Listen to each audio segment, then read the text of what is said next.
Law number 1, law of infection, which means avoid unlucky and unhappy people. इसका मतलब क्या है?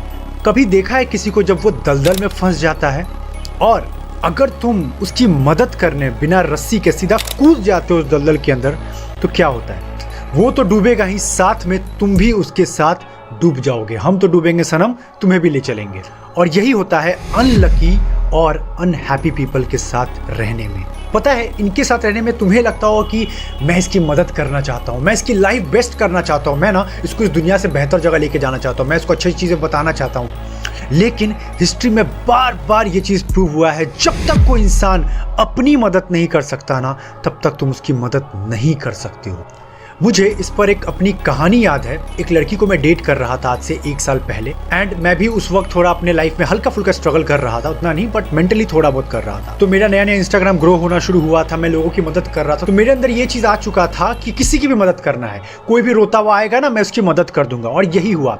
डेट पे ऐसा हुआ, वो लड़की बहुत स्वीट थी बट उसके साथ बहुत टॉक्सिक उसका ट्रॉमा था। उसका बॉयफ्रेंड बहुत ही ज़्यादा डोमिनेटिंग था, उसको बहुत डांटता था, गाली गलौज एंड ऑल। तो उसका ट्रॉमा उसके अंदर बैठा था और मैं सोचता था ना, मैं भगवान हूँ, मैं उसको बचा लूंगा।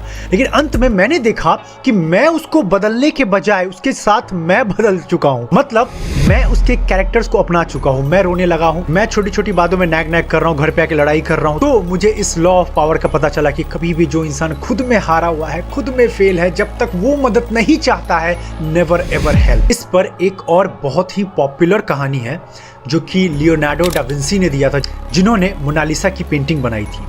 उन्होंने एक कहानी बताया था, गौर से सुनना इस कहानी को, बहुत कुछ सीखोगे। एक कौवा होता है, वो बीज को अपने चोंच में लेके उड़ रहा होता है। तो बीज बेचारा, बीज को एक एंटिटी समझो, एक इंसान समझो, तो बहुत छटपटा रहा होता है कि मैं कैसे बचूं इसके चोंच से, मुझे ये कौवा खा जाएगा। तो गलती से कौवे के चोंच से वो बीज गिर कर नीचे एक घंटा घर होता है। घंटा घर, जहाँ पे घंटा लगा होता होगा, तुमने देखा होगा, जहाँ बड़ी सी घड़ी होती है, उसके दीवार के छेद में फंस जाता है और वहाँ पे जैसे तैसे वो बच जाता है। फिर वो दीवार से कहता है, दीवार भैया मुझे बचा लो प्लीज़, वो कौवा बहुत बेरहम है, मुझे मार डालेगा, मुझे भी जीना है, मुझे भी अच्छा करना है। और इस तरह वो दीवार को मैनिपुलेट कर रहा होता है कि कैसे भी मुझे बचा लो, मैं बड़ा हो गया ना तो मैं आपकी रक्षा करूंगा, मैं बहुत बड़ा पेड़ बन जाऊंगा और आपको हर बरसात से, बुरे मौसम से, विंड से, इन सब से मैं बचाऊंगा।